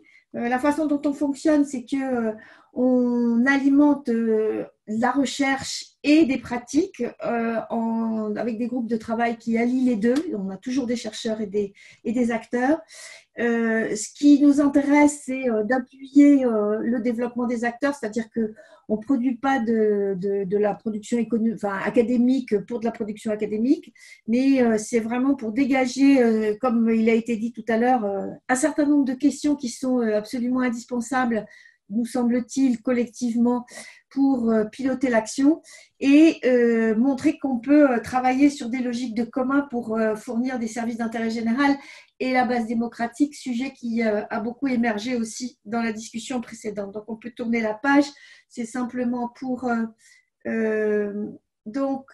bon, là, ça n'a pas d'importance de s'attarder là-dessus là. C'est donc, voilà, les membres du conseil, les organisations. Voilà. Ce qui est plus intéressant là, c'est de se dire qu'est-ce qu'on a comme façon de travailler. On a des groupes de travail qui fonctionnent vraiment sur le mode de la réciprocité, c'est-à-dire qu'on aime bien que les gens ne viennent pas juste en passager rapide, intéressés par tiens, c'est aujourd'hui, ça m'intéresse le sujet, mais nos groupes s'inscrivent dans des travaux qui ont une certaine durée avec un certain livrable. Donc, on a un groupe qui travaille sur les plateformes coopératives numériques, on vous en dira un mot tout à l'heure. On a un groupe qui commence à travailler sur les communs de services de proximité, c'est-à-dire comment est-ce que les communs nourrissent l'action publique, communs et comptabilité, protection sociale, social, agriculture, démocratie, et à chaque fois, et les communs de territoire, et à chaque fois, on a une méthode qui, en gros, de plus en plus consiste à partir d'exemples concrets, dégager un certain nombre de régularités, de principes, de questions, et voir comment collectivement on peut les faire avancer. Donc, on travaille en France, on est assez lié à des gens à l'international. Il faut que vous me laissiez juste le temps d'expliquer qu'est-ce que c'est que ces communs, parce que sinon tout le monde va se dire mais de quoi elle parle et pourquoi elle nous explique pas. Bon, les communs, ça devient un mot très à la mode, c'est très sexy, les biens communs, le commun, les communs mondiaux, les biens publics mondiaux. Et nous, on s'inquiète un peu de l'utilisation un peu à tort et à travers de ce terme qui, lorsque les politiques sont démunis ou même que les acteurs sont démunis, c'est-à-dire qu'ils ne savent plus en quelle couleur il faut peindre la réalité parce qu'elle n'est pas très jolie, et ben on l'habille en commun. Donc, pour nous, les communs, c'est important de regarder ce que c'est. Ça fait partie de notre mission à nous. On s'appuie sur une théorie, et on n'a pas le temps là de développer, qui est celle d'une dame qui a eu le prix Nobel d'économie en 2009 sur ce sujet, Elinor Ostrom. Donc, on s'appuie sur des pratiques et en fait, c'est souvent une posture, les communs. C'est-à-dire, donc, les communs, lorsqu'on va en parler là, c'est à la fois et conjointement une ressource, une distribution de droits, c'est-à-dire une communauté de gens qui se retrouvent autour d'une façon de gérer la ressource, un système de gouvernance et un ensemble de pratiques génératives. Ça veut dire comment est-ce qu'on préserve ou on développe le commun. Les biens communs sans gouvernance, ça n'est pas des communs. Nous, et c'est pour ça que ça intéresse évidemment éminemment tous les gens qui, dans l'économie sociale et solidaire et dans le monde associatif, s'occupent pas seulement des valeurs, parce que ça c'est très bien, mais aussi des méthodes. On pense que la théorie et l'analyse des communs permet de rénover la façon dont on vise, qu'on analyse l'action collective associative. On peut tourner la page. Voilà. Donc, nous, les réflexions qu'on mène dans nos différents groupes et d'une façon plus transversale, c'est autour du numérique, c'est est-ce que, voilà, on a beaucoup dit, hein, l'économie sociale doit faire sa révolution numérique, les associations doivent faire leur révolution numérique, mais est-ce que c'est une révolution numérique et quelle révolution on veut pour l'économie sociale et les associations? Est-ce que c'est la même révolution que l'économie capitaliste? Qu'est-ce qu'on apporte à cette révolution en termes de valeurs et de méthodes? Quels sont les modèles d'économie sociale que l'on promeut dans la société du numérique? Et donc, c'est de ça qu'on voudrait vous parler extrêmement brièvement. Donc, c'est simplement des hyper-touches dans notre petite intervention d'aujourd'hui. On peut tourner la page. Alors, on va donner un certain nombre d'éléments là. Je crois que le premier élément, il a été, j'imagine, déjà abordé puisque Framasoft fait partie de votre cercle, hein, c'est ça? Donc, vous avez déjà eu l'occasion de discuter sur modèle centralisé, modèle décentralisé, modèle d'éducation populaire par rapport à d'autres. C'est pas la peine qu'on développe? Alors, Framasoft fait partie du programme, mais on ne les a pas forcément entendus sur ce sujet-là, donc tu peux quand même nous donner quelques éléments. Alors, Boris, en 1 minute et demie, parce qu'on n'a pas beaucoup de temps, est-ce que tu peux compléter juste mon intro? Oui. Alors, c'est surtout, il y a la partie éducation populaire, mais ça, dans les milieux de l'associatif, surtout l'associatif historique, il y a non seulement la connaissance de ce que c'est, et aussi la connaissance de la lutte pour essayer de préserver ce mot et de pas transformer l'éducation populaire en de la démocratisation à tout va. On connaît ces choses-là. Par contre, c'est sur les modèles décentralisés que c'est intéressant. Et Framasoft, d'ailleurs, a directement été confronté à cette histoire des modèles décentralisés parce qu'ils ont centralisé. Et d'ailleurs, ils ont fait une campagne pour dire, attendez, nous, on ne refait pas Google version Framasoft. Donc, on a dégooglisé Internet, donc le nom de leur campagne de communication sur le sujet. Et maintenant, on va déframatiser Framasoft. C'est-à-dire qu'on va vous dire, nous, on arrête d'avoir tous les services chez nous, il va falloir les déployer chez vous et les gérer par communauté. Et là où ces modèles décentralisés sont intéressants quand on prend l'éclairage par les communs, en particulier la gouvernance, c'est que, effectivement, gouverner une entité extrêmement grande, fait un petit peu perdre, on l'a tous vécu, surtout pour ceux qui ont travaillé dans des grandes structures, fait un peu perdre le côté humain. Et, et là, ce qui est intéressant, c'est comment des communautés d'une taille humaine, qui permettent une gouvernance un petit peu plus, encore une fois, un petit peu plus humaine, arrivent à interagir les unes avec les autres. Et c'est là-dedans que le numérique a une place essentielle, en fait. Pour aussi des raisons techniques que je ne développerai pas là parce que ça peut devenir assez pointu et on n'a pas le temps. Voilà, on n'a pas beaucoup de temps, donc on fait que des petites touches. Et avant de passer à la petite touche d'après, ce qui est très compliqué en fait désormais, c'est que le numérique et le réel, enfin le matériel, comment il faut qu'on dise, Boris, tu m'as déjà dit qu'il fallait pas opposer le tangible et intangible. Les biens tangibles et les biens intangibles, les biens matériels et les biens immatériels sont complètement liés entre eux. C'est-à-dire que tous les modes de production, distribution, consommation lient à la fois du matériel et de l'intangible. Donc, le numérique, il est partout à l'intérieur des pratiques. Et du coup, c'est très compliqué d'arriver à promouvoir des modèles décentralisés alors que le numérique, il est centralisé. Donc, ça fait partie des sujets sur lesquels, évidemment, nous, on n'a pas de réponse toute faite, mais sur lesquels on aimerait justement discuter avec vous, mais ça sera ma conclusion. Donc, on peut tourner la page. Nicole, est-ce que je peux me permettre de resynthétiser pour être sûr que moi j'ai bien compris, peut-être que ça servira à nos participants. Quand tu nous dis le numérique est centralisé, c'est-à-dire que c'est le modèle Google qui concentre plusieurs services en lui-même. Et ce que promet Framasoft, c'est que chacun puisse être propriétaire de ses données et qu'on soit sur une logique décentralisée. Et tu dis c'est compliqué de faire du décentralisé de notre côté tout seul si le numérique reste centralisé par les grosses boîtes comme Google. C'est ça la réflexion ? Bien sûr, bien sûr. Et Framasoft, ce n'est pas uniquement une question de centralisation des données, c'est de décentralisation des données. Mais là vous me demandez on a très peu de temps. Donc c'est bien. Donc pour moi, si on touche du doigt les questions telles qu'on les évoque là, c'est essentiel parce que comme je vous ai dit, moi mon objectif, c'est d'attirer justement l'attention sur la profondeur des questions qui sont à traiter, leur complexité. Et donc, Framasoft, ça n'est pas qu'une question de propriété décentralisée des données, c'est la propriété et l'usage des outils eux-mêmes. Très bien, c'est très clair. Voilà. Donc, effectivement, on ne peut pas faire de la décentralisation si on doit tout le temps utiliser des outils centralisés. En tout cas, il y a des contraintes. Voilà. Ça, pardon de parfois être trop rapide, mais c'est un peu l'exercice difficile auquel vous nous avez…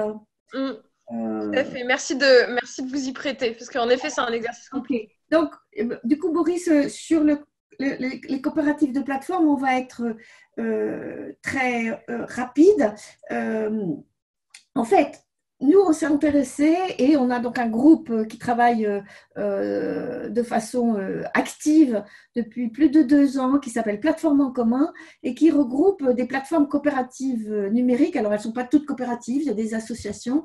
Ces organismes-là se sont regroupés parce que toutes luttent contre l'ubérisation des pratiques. Donc, c'est des exemples que Boris va donner. Et l'idée, c'est de redevenir maître de ces moyens de production dans l'environnement numérique pour créer des alternatives. Alors, vous trouverez des exemples là-dedans. Sur notre site, Boris va vous en expliquer. Nous, ce qui nous frappe aussi très, très fort au moment de la crise du Covid, là, c'est que, ces plateformes ont montré qu'elles étaient parfaitement utiles. Et pour autant, la crise sanitaire, je vous ai mis une petite citation de Daniel Cohen, la crise sanitaire apparaîtra vraisemblablement comme le point d'inflexion du passage du capitalisme industriel au capitalisme numérique. Et il y a les solutions qui sont là les plus proches, c'est utilisation de Airbnb pour loger le personnel de la PHP, de WhatsApp pour discuter, etc. Donc, c'est un exemple. Alors, Boris, est-ce que tu peux compléter ce que je dis en donnant des exemples de plateformes coopératives ? Oui, alors une que j'ai bien envie de citer parce que c'est au cœur de tout un tas de réflexions qui souvent travaillent beaucoup les associations au niveau local, c'est l'alimentation. on a une plateforme qui travaille avec nous qui s'appelle Open Food. Alors, Open Food Network est un réseau international qui développe sous licence libre un logiciel pour mettre en relation des productions locales et des consommateurs. On sait faire des boutiques en ligne qui ont soit des points de retrait physiques ou pas, et qui permettent de faire de la vente directe. Cette plateforme-là a vu exploser son nombre de demandes d'ouvrir des instances, alors c'est-à-dire des bouts, des espaces dans le logiciel, c'est-à-dire que le logiciel, c'est des fonctionnalités, mais des espaces où les données d'un marchand sont présentes. Donc, ils ont vu une explosion du nombre de ces demandes d'instances, de plein de gens qui se sont dit, on a entendu parler de vous il y a longtemps, maintenant on a besoin de vous. Et pas que en France, en Argentine, enfin, dans plein d'endroits. Cette plateforme est en train de se constituer en société coopérative d'intérêt collectif, en SIC, et il y a toute une réflexion sur comment est-ce que l'usage de cette ressource qui est le logiciel et la connaissance métier qui a permis de créer ce logiciel, parce qu'un logiciel, fait des lignes de code, c'est de la connaissance métier en fait. Et donc il y a toute une réflexion autour de comment est-ce qu'on finance la continuité du développement, la continuité et l'évolution de la transmission de cette connaissance métier qui est dans la plupart des utilisateurs de cette plateforme, des usagers même, j'aurais tendance à dire, de cette plateforme, pour financer le logiciel. Bon, encore une fois, je ne vais pas forcément développer, mais il y a une histoire d'avoir un petit pourcentage du chiffre d'affaires de l'utilisation qui passe par la plateforme qui sert à financer le commun, mais dont l'idée, c'est que le développement de la SIC permet d'augmenter son chiffre d'affaires, et si son chiffre d'affaires augmente, de reverser les dividendes de la SIC aux sociétaires, qui sont en réalité l'argent qui aura été collecté pour développer le logiciel. Et plus le logiciel est développé, plus il est utilisé, plus il y a de chiffre d'affaires dans la SIC, bien sûr, plus il est efficace, mais aussi plus il y a de dividendes qui sont reversés aux sociétaires, qui sont les usagers du logiciel. Donc il y a cette réflexion-là dans une SIC qui s'appelle Court-Circuit. Ensuite, il y a Copcycle, qui est donc la livraison à vélo, qui ont été fer de lance dans le monde du numérique de la lutte contre Deliveroo, qui ont une licence un petit peu particulière, c'est-à-dire que leur logiciel n'est utilisable que par des entreprises qui sont dans le cadre des coopératives au sens international du terme, donc c'est-à-dire propriété de leurs travailleurs. Copcycle s'inscrit dans une pensée qui est celle de dire, plus la pensée, on va dire, de la lutte ouvrière, qui est de dire il faut que les outils de production soient la propriété des gens qui produisent. Donc il y a cette licence-là, qui est d'ailleurs décriée par ailleurs parce que ce n'est pas une licence libre, vu qu'elle restreint l'utilisation du logiciel. Et Copcycle fonctionne sous la forme d'une fédération avec des investissements de chacune des coopératives de la fédération, qui est une fédération européenne, pour payer le développement. Et il me semble qu'ils ont maintenant une personne, un développeur à temps plein, qui est financé par leur modèle. Donc voilà, c'est deux exemples, et j'aimerais prendre un petit peu ce temps avec le fondamental du coopérativisme de plateforme. Là-dessus, je viens sur un livre qui a été écrit par Antonio Casilli, que certains d'entre vous ont peut-être eu connaissance, voire même lu, qui s'appelle En attendant les robots. Et Antonio Casilli démontre que la richesse des plateformes, toutes confondues, est en réalité l'intelligence humaine. C'est-à-dire l'intelligence humaine est au service de l'intelligence artificielle qui permet d'avoir des plateformes qui se placent en intermédiaire et qui absorbent la valeur. La plateforme coopérative a aussi besoin de l'humain pour créer de la valeur.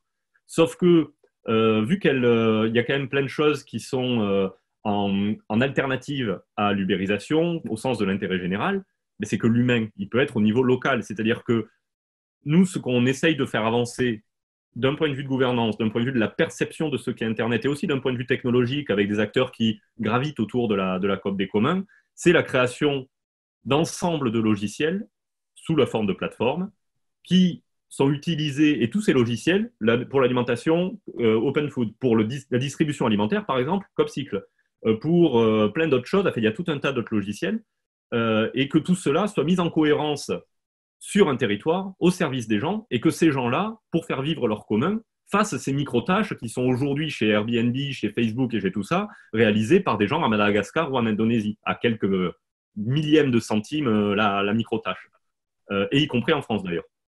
Et donc voilà un petit peu toute la logique. Et plateforme en commun, nous, on essaye de construire ces liens, de construire ces coalitions, et de montrer aussi aux collectivités territoriales qu'elles ont un intérêt à s'approprier ces outils-là, parce qu'on pense que les plateformes coopératives rassemblées, vues comme des infrastructures numériques d'un territoire, sont en réalité un parfait outil de la mise en œuvre de stratégies de développement territorial par les collectivités, qui ont leur propre lutte interne par ailleurs. Voilà. pour la partie sur les plateformes. J'espère que je n'ai pas été trop long. Passionnant, mais je pense qu'on pourrait y passer beaucoup plus de temps et qu'on va créer beaucoup de frustration. Mais comme disait Nicole, vous mettez des petites touches et vous semez des questions. J'ai pas accès au chat, mais je ne doute pas, Laura, que ça doit beaucoup discuter. Alors, je pense qu'en fait, tout le monde est à l'écoute complètement de ce qui est en train de se dire. Et on a encore deux points. Et donc, on a encore 2 points. Je pense qu'il faudra qu'on aille vraiment beaucoup plus vite. Boris, du coup, voilà. Et le dernier point, je voudrais vraiment avoir le temps de l'évoquer, c'est la question. Oui, vas-y, Nicole, je t'en prie. Alors, donc, le premier sujet, le deuxième sujet ou le troisième, je ne sais plus, commun numérique, libre, open et économie sociale. En fait, là, on veut partager avec vous une conviction, c'est qu'il y a un travail à faire énorme de liaison entre les gens qui sont dans les communautés de logiciels libres et ou de open source, et ce n'est pas la même chose. Les gens qui travaillent autour de ces notions de commun numérique et les gens de l'économie sociale et solidaire. Alors, on vient de signer une tribune qui est sur le slide d'après et qui justement montre qu'il y a des choses à faire ensemble. Déjà, les gens du logiciel libre, des fois, ils ne parlent pas les uns avec les autres. Alors déjà, et alors du coup, parler à des gens qui sont dans l'économie sociale ou dans le monde associatif, c'est encore plus compliqué. Donc, je ne reviens pas sur la définition du commun numérique, puisqu'on se réfère à la définition qui a été donnée auparavant, mais Boris l'a bien expliqué. Internet ne fonctionnerait pas s'il n'y avait pas ces logiciels libres et s'il n'y avait pas ces communs numériques, c'est-à-dire ces ressources ouvertes qui sont coproduites et maintenues par une communauté qui définit ces règles de gouvernance et qui les considère comme génératrices de liens sociaux. Et le problème, c'est que le lien entre ces communs numériques et la façon dont ils sont gérés et de la façon dont ils sont utilisés, croisement avec des questions de licence, font que, et là on cite quelqu'un qui est vraiment très actif à la COP des communs et qui s'appelle Lionel Morel, qui montre que les communs du numérique deviennent des communs du capital. Chacun peut-être a en tête que le créateur même du web, de la conception du web, Tim Berners-Lee, montre qu'en fait on a abouti à un système complètement concentré alors qu'il était décentralisé. Et les communs du numérique deviennent des communs du capital parce que, sauf Wikipédia qui continue d'être alimenté par les dons, mais la Fondation Google utilise aussi largement Wikipédia et je ne sais plus comment ils s'appellent les trucs connectés là, les robots là qu'on a chez soi, Alicia, etc. utilisent le Wikipédia. Donc en fait, il y a de la captation de la production produite en commun par des outils du capital. Et en fait, le monde du logiciel libre a vécu, c'est un peu notre analyse sur le fait que la connaissance, elle était ouverte et plus on la partageait, plus elle s'enrichissait, mais ne voyez pas toujours que en fait, cette connaissance, elle s'incruste dans des artefacts ou dans des infrastructures et que ces infrastructures peuvent très bien être privatisées. Et donc, il y a toute une réflexion qu'on n'a pas le temps d'avoir là, mais qui mériterait d'être vraiment développée sur la différence entre le libre et le gratuit, quels sont les modèles économiques sous-jacents et quelqu'un l'a dit tout à l'heure, si c'est gratuit, c'est que c'est vraisemblablement vous le produit. Donc, je voudrais juste montrer la tribune qu'on vient de signer. Voilà. Je vous incite à la regarder. C'est un mémorandum, il est sur notre site, un mémorandum qu'on a signé avec les gens du libre et de l'open source. Et c'est la première fois qu'on a une référence dans des dispositifs produits par le libre et l'open aux gens de l'économie sociale et solidaire. Comme vous voyez, on marque que la longue et complexe histoire de l'économie sociale et solidaire peut servir de repère pour reconstruire des modèles de développement acapitalistes. Boris, c'est moi qui dois m'excuser auprès de toi parce que finalement, je ne t'ai pas laissé beaucoup la parole là. Non, t'inquiète pas de souci. Ok. On va donner encore 10 minutes. Hein. Ok, alors juste je finis sur quelque chose qui concerne les associations en tant que telles et on tourne la page. S'il vous plaît. Là, Voilà. Est-ce que c'est bon? Parce que, en fait, la raison pour laquelle on est là, on a été invités, Boris et moi, c'est parce que quelqu'un que je croise au Haut Conseil à la vie associative dans lequel je siège m'a entendu plusieurs fois parler d'une question qui, de mon point de vue, est vraiment très prégnante là en ce moment. C'est la question de la propriété et des usages des biens immatériels et notamment des biens immatériels d'intérêt général que créent ou que possèdent les associations. Alors, ça peut vous paraître un petit peu loin de l'histoire du numérique, mais pas du tout, parce que, comme on vient de l'évoquer tout à l'heure, la connaissance est censée être gratuite, elle est censée être partagée, et donc, comme elle est gratuite et partagée, tout le monde peut s'en servir. Et je voudrais vous prendre deux exemples de à quoi ça aboutit concrètement pour les associations en ce moment. Il y a un premier exemple que j'ai entendu citer une fois, un tiers-lieu. Vous savez, je crois que vous savez ce que c'est qu'un tiers-lieu, à Toulouse. Et c'était à l'occasion de la présentation de son projet par une fondation qui lui avait donné un financement. Et ce tiers-lieu était locataire d'un propriétaire d'une sorte de friche dans la banlieue de Toulouse qui valait pas grand-chose. Et comme ça a très bien marché, leur histoire de tiers-lieu, il y a eu beaucoup de fréquentation, le lieu a pris de la valeur. Et au bout de 3 ans, le propriétaire a dit merci beaucoup, maintenant je vais récupérer mon bien et je vais le louer à quelqu'un d'autre. Je ne sais plus s'il le louait ou s'il allait le vendre. Il a pris de la valeur et le propriétaire, il a empoché la plus-value. Et qu'est-ce qui s'est passé derrière? C'est que la fondation s'est reposé la question de savoir si elle remettait au pot dans le nouveau tiers-lieu que l'association créée et la collectivité locale de la même façon. Donc pour moi, qui suis une vieille militante la question des outils de gestion des associations, se pose là la question de à quoi ça sert de faire de la mesure d'impact social si finalement c'est toujours les mêmes qui mettent au pot, c'est-à-dire que la fondation, elle a payé la création elle a payé la formation d'une valeur d'intérêt général, de même que la collectivité locale, et c'est le propriétaire qui a empoché la plus-value.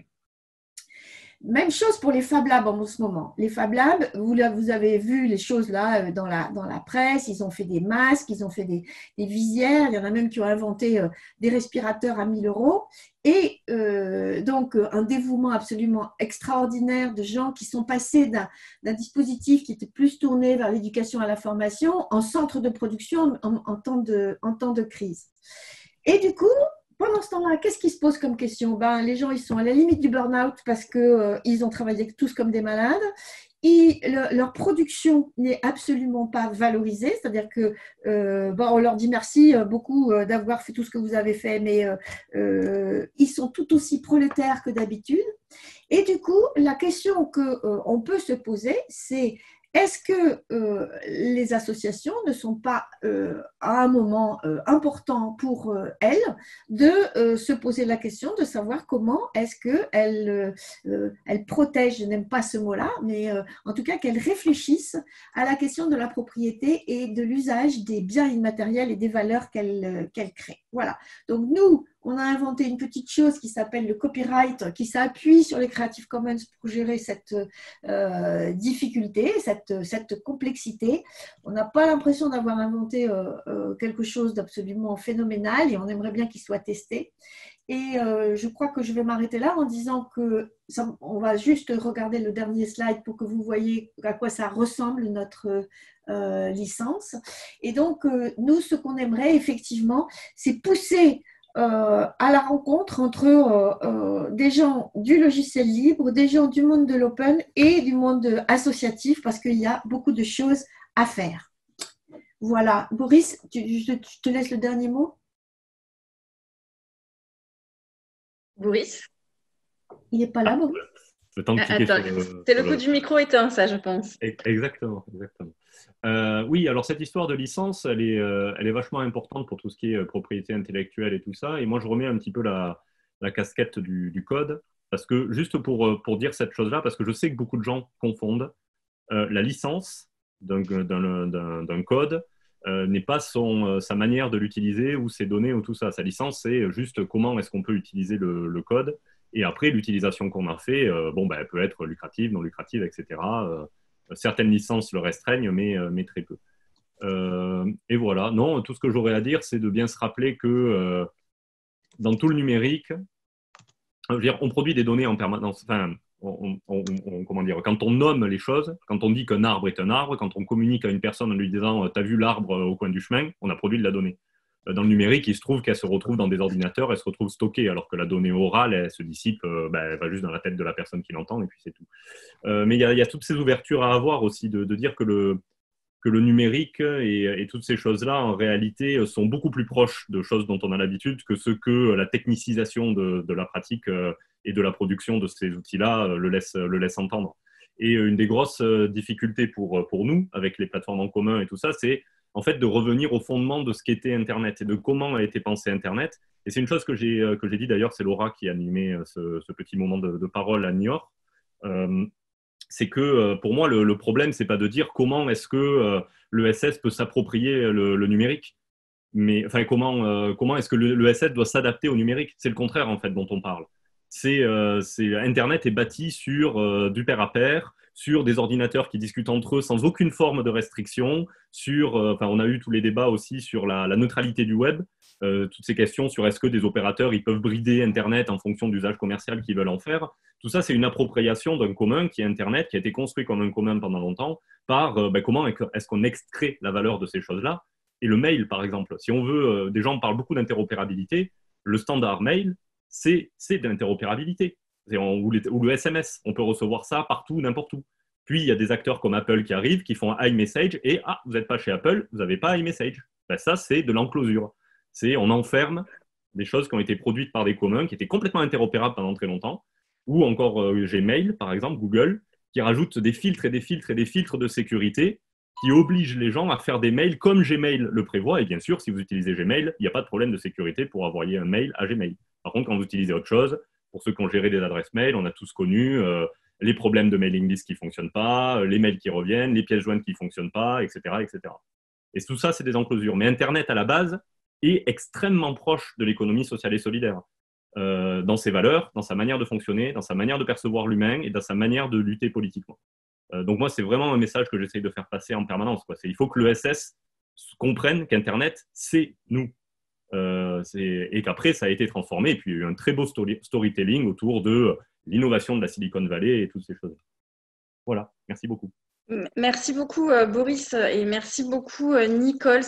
Alors, on est un peu pris par le temps, donc on ne va pas forcément avoir de temps de débat très long après. Mais je pense que je ne trahis pas le chat, que je n'arrive pas à voir d'ailleurs, en disant que c'est passionnant et que ça réouvre des choses. Et là, sur ta dernière intervention, Boris, mais je crois qu'on avait déjà eu l'échange tous les deux. On est avec le numérique comme sur les mêmes discours qu'on a eu autour de l'économie, en fait. On a technicisé des choses qui sont éminemment pleines de valeurs et politiques et sur lesquelles on a notre mot à dire. Effectivement, Internet, c'est nous. Je trouve que c'est une très belle manière de conclure l'atelier. Laura, est-ce que tu as des réactions du chat ? Écoute, pas de réaction à part dire que c'était très intéressant. On a eu un retour également aussi d'un participant qui demandait un exemple de comment dire. Alors attendez, je retourne juste parce qu'il y a eu pas mal de choses entre-temps. Tac. Voilà, qui disait que c'était une notion hyper importante, toute la notion des communs, et que parfois on se heurte un peu au modèle de pensée des élus et des habitants, voire des entreprises, et que du coup, ce serait hyper intéressant d'avoir des exemples réussis. Et je pense que depuis, du coup, Boris, tu as partagé un certain nombre d'exemples qui permettent de montrer que c'est possible. Donc voilà, surtout des réactions pour dire sinon, par ailleurs, que c'est hyper intéressant. Et voilà, je pense que l'objectif, le challenge est largement rempli.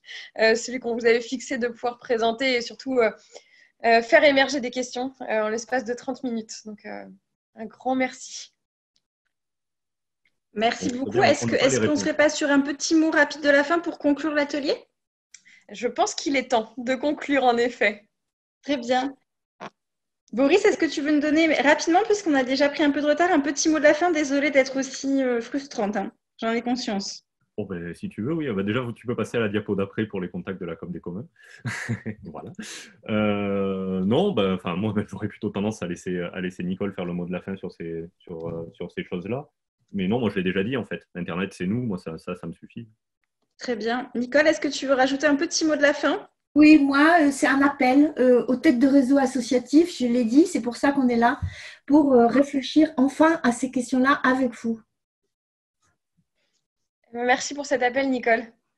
Je crois qu'il est, grâce à votre intervention et à tout ce que vous faites, il est de plus en plus entendu. Pardon d'avoir été trop rapide et trop elliptique, etc., et de ne pas avoir donné suffisamment d'exemples concrets, mais les communs, c'est pas des choses qui flottent au-dessus de nos têtes, ça peut être très concret, et pour ne pas tomber dans les écueils évoqués par la personne qui a mentionné le fait que les militants ou les élus ne comprennent pas ce que c'est, on peut parfaitement partir de choses concrètes et montrer en quoi une approche par les communs qui permet d'avoir une approche de notre capacité les uns les autres à avoir une action collective dans un but autre que celui de dégager du profit a vraiment tout son sens maintenant. Et donc, c'est juste qu'aujourd'hui, c'était l'occasion de montrer comment la place du numérique est essentielle dans tout ça. Et je pense que c'était réussi. Et j'ai envie de nous dire, Laura, si on est d'accord, avant qu'on coupe, à très bientôt à tous nos... D'abord, merci à nos intervenants. Merci aux participants d'avoir été là. Et je pense qu'on a levé des sujets et des discussions qu'on poursuivra sous plein d'autres formes, je l'espère, dans les mois à venir. Oui, un grand merci à tous de s'être prêtés à cet exercice. J'espère vraiment que ça aura intéressé les participants. Merci à tous ceux qui ont suivi le cycle, qui nous ont suivis sur 1, 2, 3, 4, voire 6 webinaires depuis le début. Et voilà, on a hâte de vous retrouver par la suite sur bien d'autres canaux, et on reste évidemment disponible pour toutes vos questions sur le programme PANA, sur de la mise en lien avec nos super intervenants. Voilà, n'hésitez pas, je vous remets l'adresse à laquelle vous pouvez nous contacter en chat. Je remercie également Yann du Rameau qui a très activement participé et contribué à l'organisation de ce webinaire avec WebAssociates également. Donc voilà, un grand merci pour cette belle aventure collective. Voilà. Merci à vous, à très bientôt. Merci, bonne journée.